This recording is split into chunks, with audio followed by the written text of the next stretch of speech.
I'll be reading from 1 John chapter 2, verses 15 through 16. 1 John chapter 2, 15 through 16. Do not love the world, nor the things in the world.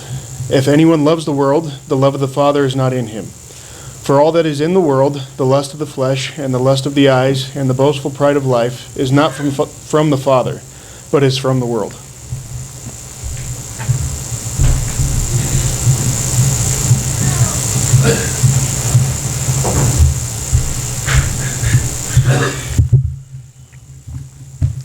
So there was one time when Jesus was talking to the people, and he was pretty straightforward about the enemy. He was talking about Satan, and in John 8:44, he straight out says, Satan is the father of lies. And I've often thought about that because we think of lying as such a little thing, but in order to capture who the enemy is, he says he's the father of lies. That's key information about our enemy. He's really good at lying. And he's told a lot of lies, and they've ended up being part of our culture.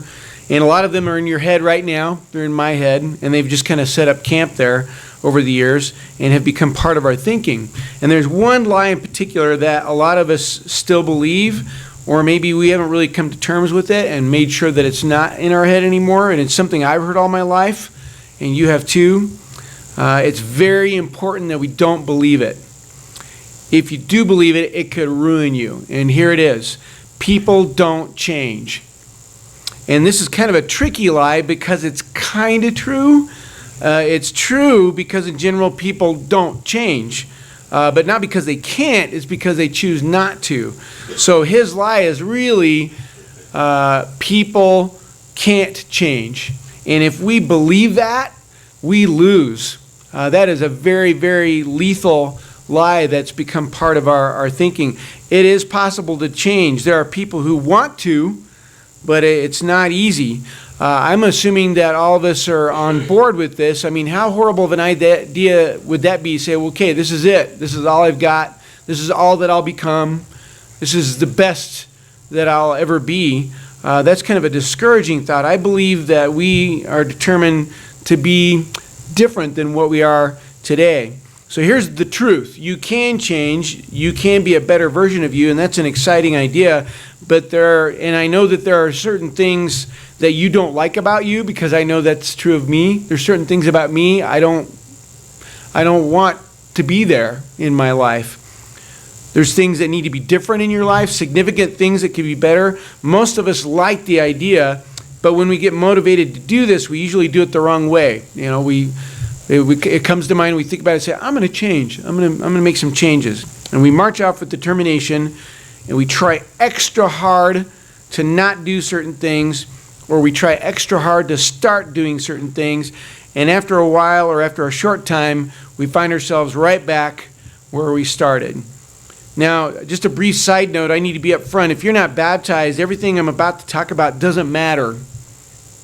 Until you handle the damage that sin has caused to your soul, any goals or aspirations about having a better life, about being a better version of you, it's irrelevant. I don't mean that to be discouraging. I just want you to know it's of no use to you until that one key part is solved. Until you're baptized for the forgiveness of your sins, any changes you make will mean nothing. But when you are baptized, any changes you make mean everything. And that's why it's so very, very important to make that decision. But like I say, I think all of us here have been in moments in our lives where we're determined, and we set out to stop doing things or start doing things, and we fail. And we end up right back where we started, the same person we were yesterday. Or worse, a little bit less than the person we were yesterday. And there's a very simple reason why this is happening. We're not doing it the right way. In order to change who you are, you have to change the way that you think. If you want to change who you are, if you want to be better at being you, you have to change the way that you're thinking. That's the solution. But changing the way you think isn't easy. There are things opposing you, certain things that stand in your way that will try to keep you thinking in the same direction. And until you defeat these obstacles, or at least deal with them, then the lie turns out to be true. You will never change. So you have to remember our enemy is very dangerous. In 2 Corinthians 2:11, we're told that we don't have to be ignorant of his schemes. And so there's some bad news there. That's plural. He has more than one scheme. And most people are ignorant about them. I have been ignorant of them, and I hope maybe I'm becoming more aware of it. Ignorant in that context, by the way, in that passage means outwitted or tricked. In other words, we don't have to be fooled by him. But the good news is that God has provided inside information so that we don't have to be fooled. His schemes are basically his thoughts. That's another translation of that word. We don't have to be unaware of his thoughts. The information God gives us tells us how our enemy thinks. We have access to his playbook. I like how that was put by one guy. So from Satan's point of view, the direct approach is not going to work. You know, in most cases, if somebody came up to you and said, reject God, be selfish, just have fun, that is not a very effective strategy for us. So our enemy has another strategy that works really well. He cannot force you to do the wrong thing. He knows something about you that you might not know about you. And that comes back to what I said before. What you think determines what you do. All your actions start out as thoughts.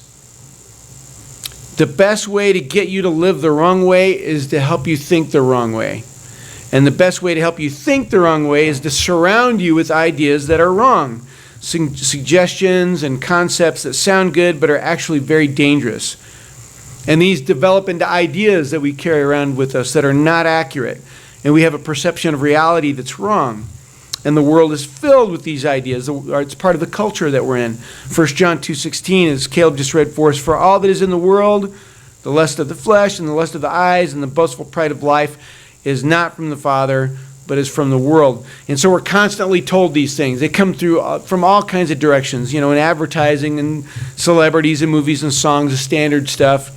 And all of this is hitting our ears and our eyes and our brain, and it collects in our thinking. So Satan uses the world to provide thinking that's in direct opposition to clear thinking. And that goes against the way that God has designed you to live. If you allow these things inside your head and just to stay there and let them hang out in your head unopposed, they will begin to determine your decisions. They become part of who you are, and then they become part of what you do.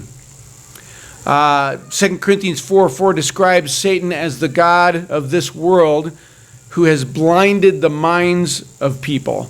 He removes our ability to see things clearly. He blinds your mind.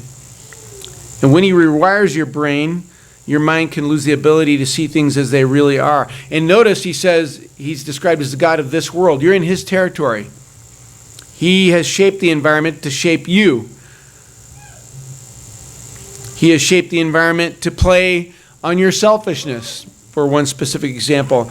That one does a lot of damage, focusing on yourself. He also has shaped the environment to shape your negativity.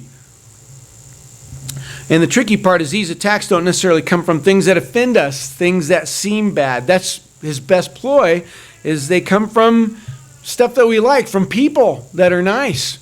They may say negative things or certain things that head us in the wrong direction. Our jobs can be a source of it, our entertainment, even our religion. Satan is very good at using good, like we were talking about in class, or what seems to be good. 2 Corinthians 11:14 describes him as he masquerades as an angel of light. He uses things that even seem spiritually good. He uses things that we love or like, especially our entertainment, I think. I remember Randy did some great lessons on this idea of purity. It's an effective way to get something inside someone's head. You make them enjoy it while you're doing it.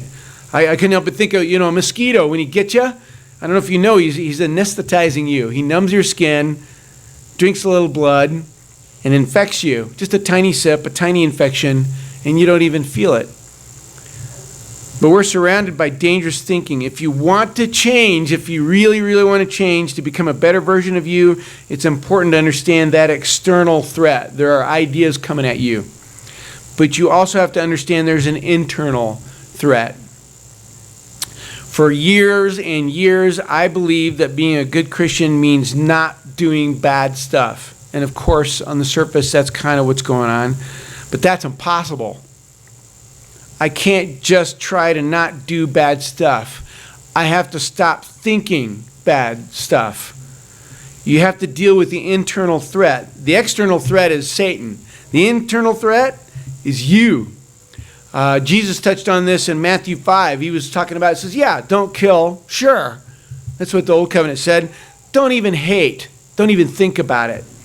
You have to control your thinking. He says, don't commit adultery. Well, of course. That's what the old law said. But don't even lust. You have to control your thinking. If we don't train our brains, Christianity becomes frustrating and discouraging. Someone gets up and says, this is wrong. Somebody might get up and present a lesson and say, this is wrong, and we agree. And we go back out and we bear down and try not to do that wrong thing, and it never works. Not for long, because we're using our own strength, our own willpower. If I make a cake, I think I've made like 3 in my life, and none of them turned out well. But let's say I make a cake, and I make it without sugar and with onions. It's not a very good cake. Something's wrong. One bite's going to tell me. So I want to change that cake. So I put extra frosting on it. Still not good. I put a sign on it. Chocolate cake. Still not good. I add a word. Delicious chocolate cake. Still nothing. No change. You would have to explain to me nothing's going to change until you change the ingredients. I have to add something. Sugar's good. Even then, it's not good enough. I have to remove something. Onions. Now we're getting somewhere. If I want to change the cake, I don't do it with determination. I do it by changing what's inside. So talking about all this is pretty useless unless we come up with a game plan. If my takeaway from this is just there are external and internal threats, I better watch out, and then that's it. That's not going to do me much good. But I want to know, how do I not let the world affect my thinking? Since a lot of lies are already in my head, how do I change my brain so that I make better choices? The enemy has strategies, so we have to have strategies too. I have, at least for now, 2 solutions. One you don't want to hear, and one you've heard 1,000 times. But if you know any other solutions, I'd love to hear them. Here's the first one that you don't want to hear, and I include myself in this. You have to control what you allow into your head. If you can, change your environment. If it's like if you're at home, if you keep tripping over something, eventually you say, you know what, maybe I should move it. If there's something about your life that's clearly an obstacle, move it or get rid of it. But there's some things in the world that are just part of your surroundings, and for the most part, you can't really control it. You can't move it. You're around people who think like the world. Your job is shaped by the world. But you can still establish control. It's like, being at the airport. Your brain has certain gates or entrances. There are 5 gates. Your eyes, your ears, your sense of smell, taste, and touch. If you want to change your life, you have to change your brain. If you want to change your brain, you have to control the gates. You have to control what you see, hear, smell, taste, and touch. If you have no restrictions regarding any of these, you have given the enemy open access. Now, as far as excuses, I've heard it all. I've used it all. I can watch, listen, etc. to anything, and it doesn't affect me. I think it's a memory verse, Proverbs 16:2. It kind of caught my eye. All the ways of a man are pure in his own eyes, but the Lord weighs the spirit. In other words, we're not very good at seeing the truth about ourselves. One of the best liars in your life is you. If you tell yourself, these things don't affect me, that's your brain talking to you. And you can't trust your brain. Here's what God says about whether or not the world can affect you. Here's 1 John 2:15 and a little bit farther. Do not love the world or the things in the world. If anyone loves the world, the love of the Father is not in him. For all that is in the world, the desires of the flesh and the desires of the eyes and the pride of life is not from the Father, but is from the world. Luke 11:34. This one always kind of sounds pretty grim, and it should be. Luke 11:34. Your eye is the lamp of your body. When your eye is healthy, your whole body is full of light. But when it is bad, your body is full of darkness. Therefore, be careful lest the light in you be darkness. Got to watch that gate. David, he's described as a man after God's own heart. Here's Psalm 101, verse 3. Here's what he said. This is David talking about the same issue. I will not set before my eyes anything that is worthless. I hate the work of those who fall away. It shall not cling to me. So your brain has gates, and if you don't have some kind of security up, your thinking is going to get messed up, and that's part of the solution. That's the first solution, the one that you don't want to hear. If you want to change you have to change your thinking. If you want to change your thinking, you have to stop letting everything inside your head. The other solution, this is the one you've heard 1,000 times. Be into your Bible. I love how Joe pointed out, we say it all the time, we hear it all the time, to the point of it being a cliche, but like Joe also pointed out, it doesn't mean that it isn't true. 2 Timothy 3:15, it tells us that the word is able to make you wise, and what that means is it's able to help you make good decisions, which is what we're talking about. And then 2 Timothy 3:16, it essentially says it trains your brain to think correctly. It fine-tunes your thinking. It rewires your thinking and removes the lies. I like to think of it that way. It's cleaning out the lies.